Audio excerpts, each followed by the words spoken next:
So Samuel was born about 3-4 weeks early. He was sent to the NICU. He wasn't breathing well. So he spent about 10 days, I think, in the NICU. And then I thought I beat the odds. I brought this baby home from the NICU and he was breathing and he was finally eating. Little did I know that as Samuel started to grow up, he wasn't progressing. He didn't have the motor skills that he needed.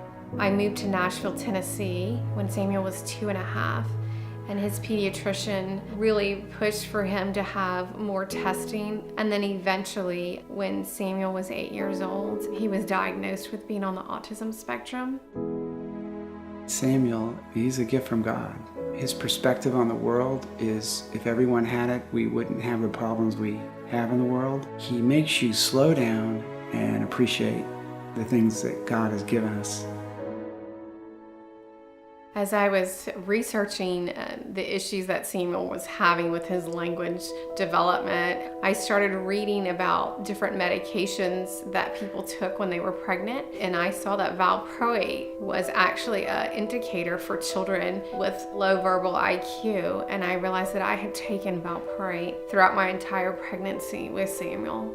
So here I was searching for answers for autism, and really it led me back to the fact that I have epilepsy, and epilepsy has dramatically impacted my life, even though I thought years ago that I was unaffected by my epilepsy. When I met Brandy, she had raised some concerns on the first visit regarding the potential effects of this medication on her pregnancies, her children, future children. In recent years, we've definitely seen more high-quality studies and data pointing to significant risks for women taking valproate and exposing the child in utero to valproate.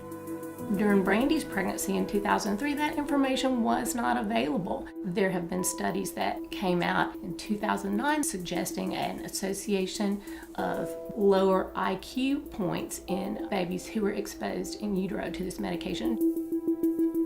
I felt extremely guilty as I processed it, and I realized that my anti-seizure medication caused this. I was just racked with guilt and felt horrible that something that had made my life seizure-free and better had now made my son's life a lot worse. It's been really difficult at times to come to grips with where our story is. I've grappled daily with these emotions. I've asked why. I don't understand. How could this happen? It's taken a long time to really process those things, but I know there's a bigger picture, and I'm still not sure what that bigger picture is going to look like, but I have hope that it's going to be a beautiful picture in the end.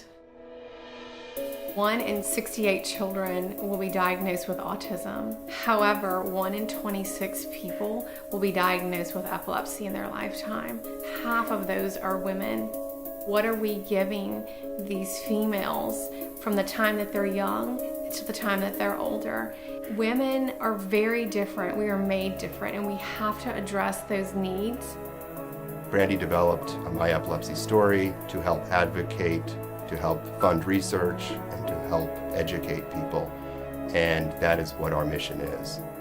At My Epilepsy Story, we know that we cannot go back and change what happened to Samuel, but we do know that we want to push for more research, more awareness, better treatment options for women with epilepsy until we have a cure.